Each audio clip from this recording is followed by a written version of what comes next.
simfoni, kata hati disadari,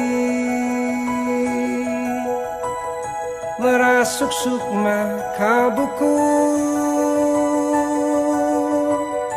Dalam hati ada satu,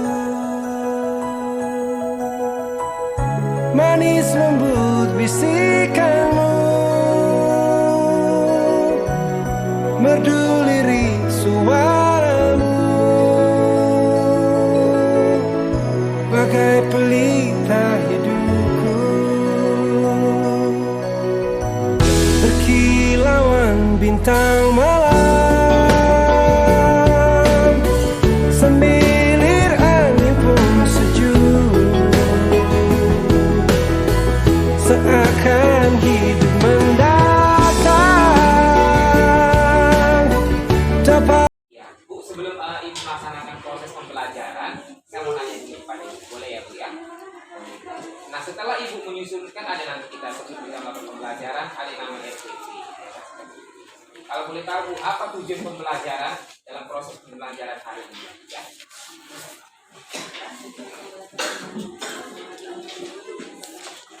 Dalam materi pembelajaran itu akan dapat memberikan bagaimana cara mengukur. Kemudian menunjukkan yang benar dalam pengukuran berat benda. Berikutnya menganalisis angka pengukuran berat benda dan menjelaskan bagaimana mengukur yang benar. Oke Bu. Nah, setelah Ibu menyusun media pembelajaran seperti itu, area pengembangan apa yang Ibu hendak capai dalam proses pembelajaran berdiferensiasi? Berdasarkan apa yang telah diberikan pada peserta. Oke. Nah, setelah itu, kalau misalnya strategi yang kita lakukan tidak berhasil, kira-kira seperti itu, strategi apa yang Ibu persiapkan sehingga proses pembelajaran dapat berjalan dengan baik dan berhasil, sehingga kita dapat memetakan kebutuhan belajar? Harus dapat mengenal dan menganalisis diri. Oke. Terima kasih Bu.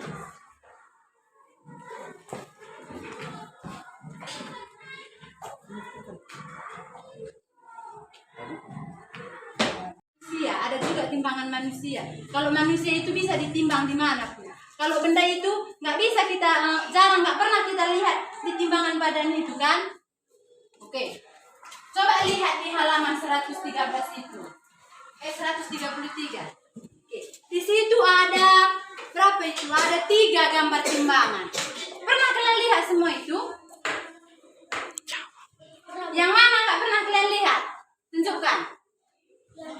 Yang B. Oke. Yang B ini Ibu biasa melihatnya di mana itu? Di pajak, di tempat toko perhiasan. Menimbang perhiasan itu namanya apa ini? Neraca. Ada juga nama timbangan itu neraca. Inilah salah satu bentuk neraca itu. Ini biasa dilihat ada juga di toko perhiasan. Nah, kalau yang ini di mana kalian lihat? Kalau di sini di mana ada kita lihat itu? Di gudang tempat penggilingan jagung, iya kan?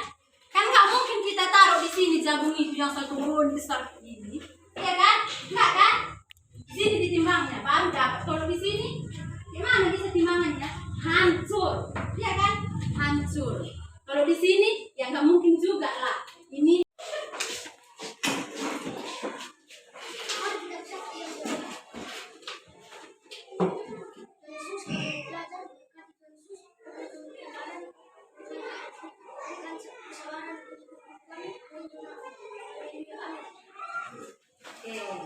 sebagai penyegaran sebelum kita belajar biar semangat, kita buat yel-yel dulu ya. Malam udah kita pelajari kan? Masih ingat kan? Masih. Oke, kita mulai ya. 1, 2, 3 ya. Kelas 3? Siap. Kelas 3? Siap. Kelas 3? Siap.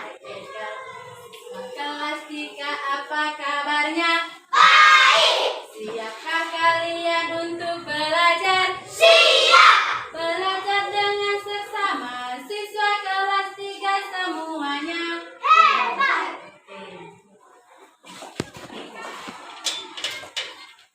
Berdiri!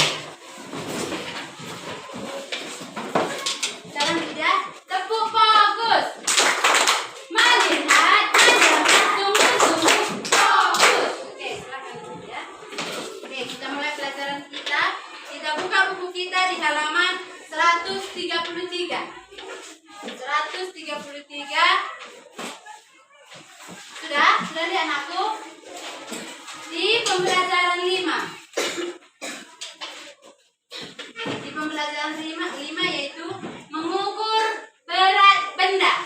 Oke, dengarkan dulu sebentar ya. Namanya mengukur berat benda. Kalau berat itu diukur pakai apa?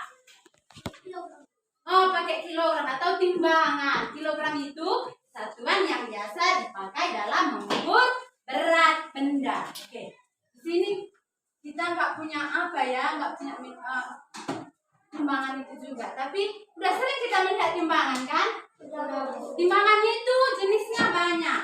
Ada timbangan barang, ada timbangan badan, ada timbangan barang kecil, dan ada timbangan barang yang besar. Nah, sesuai dengan yang Ibu jelaskan itu, timbangan itu dibuat menurut fungsinya dan kegunaannya masing-masing. Contoh, Ibu buat di sini ya, anggaplah itu timbangan. Seperti inilah bentuknya timbangan itu ya, yang di depannya itu kan. Oke.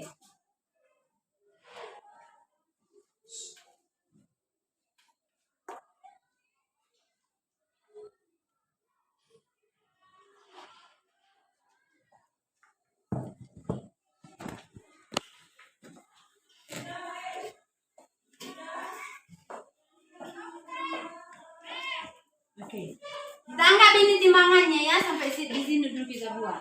Oke. Setiap misalnya Ibu mau timbang dulu telur. Misalnya telurnya di sini udah ada telurnya. Oke. Angkanya, jarumnya menunjukkan angka di sini. Udah dulu sampai di situ. Oke. Setiap garis ini mempunyai nilai 50 gram. 50 gram. Kalau Ibu buat jarumnya di sini, berarti ayo kita hitung sama-sama ya. 50, 100, 150, 200, 250, 300, 350. Berarti berat telur yang Ibu timbang ini beratnya 350 gram. Ini kalau timbangannya itu hanya menimbang berat 2 kg. 2 kg. Ada lagi timbangan yang menimbang bisa mencapai 3 kg. Ada yang 5 kg. Setiap timbangan itu nilainya ini enggak sama ya anakku. Kalau yang 5 kg nanti misalnya yang 5 kg. Kita buat lagi ya. Yang 5 kg itu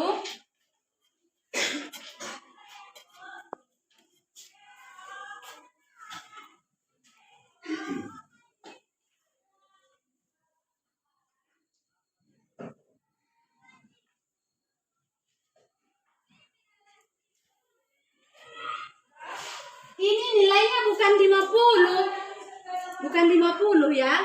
Ini nilainya bukan 50 gram. Kita buat.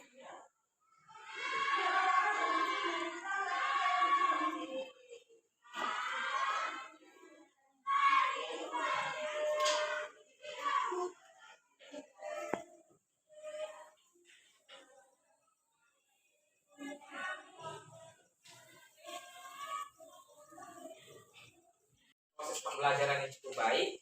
Saya menilai bahwa aspek dan strategi pengembangan, yaitu tujuan pembelajarannya sudah terlihat dan cukup jelas. Nah, yang kedua adalah peningkatan kematangan diri, sudah sedikit nampak. Yang ketiga adalah tentang metode diskusi kelompok, ini yang perlu harus ditingkatkan kembali.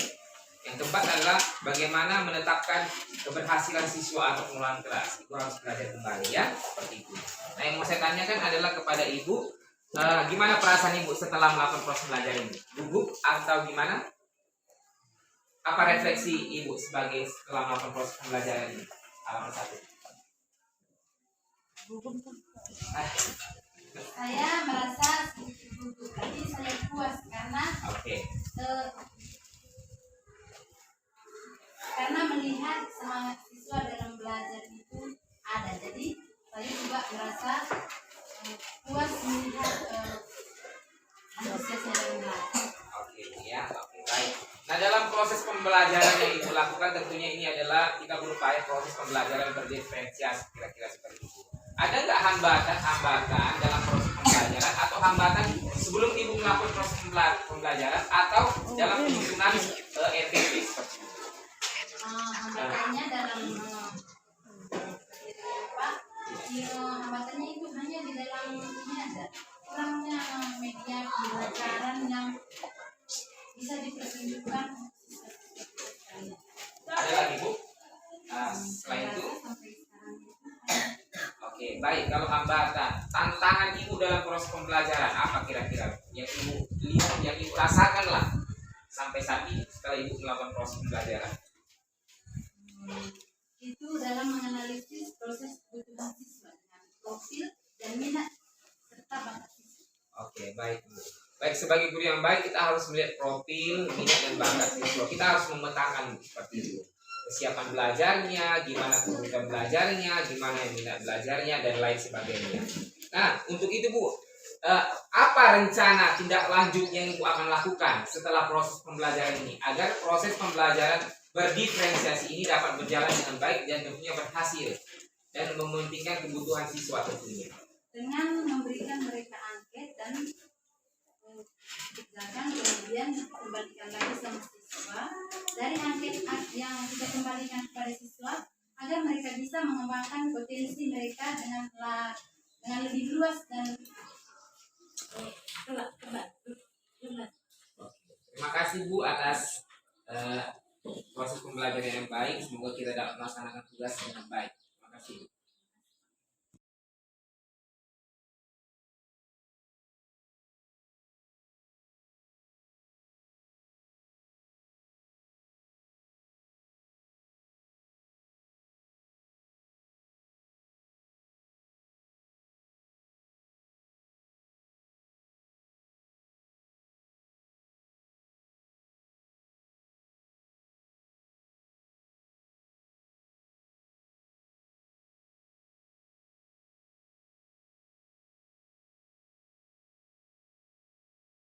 Metawati ya Bu sendiri ya Bu. Sudah siap Ibu melakukan proses pembelajaran hari ini? Siap ya.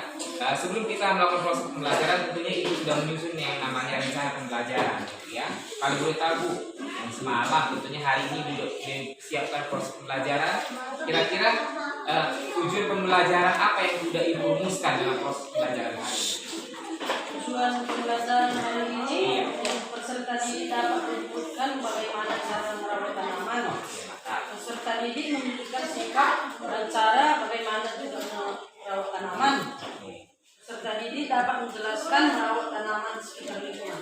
Oke, nah merawat tanaman di sekitar lingkungan, sekitar sekolah seperti itu. Nah, kalau boleh tahu Bu, area pengembangan apa yang Ibu tidak capai dalam proses pembelajaran dalam RPP yang Ibu telah buat tadi? Area yang saya capai Pak, area pribadi dan sosial dalam diri. Baik. Nah, kalau boleh tahu dalam proses pembelajaran yang Ibu tetapkan ini strategi apa yang Ibu telah persiapkan? Strategi Tapi Kat, udah kok ada yang video kan?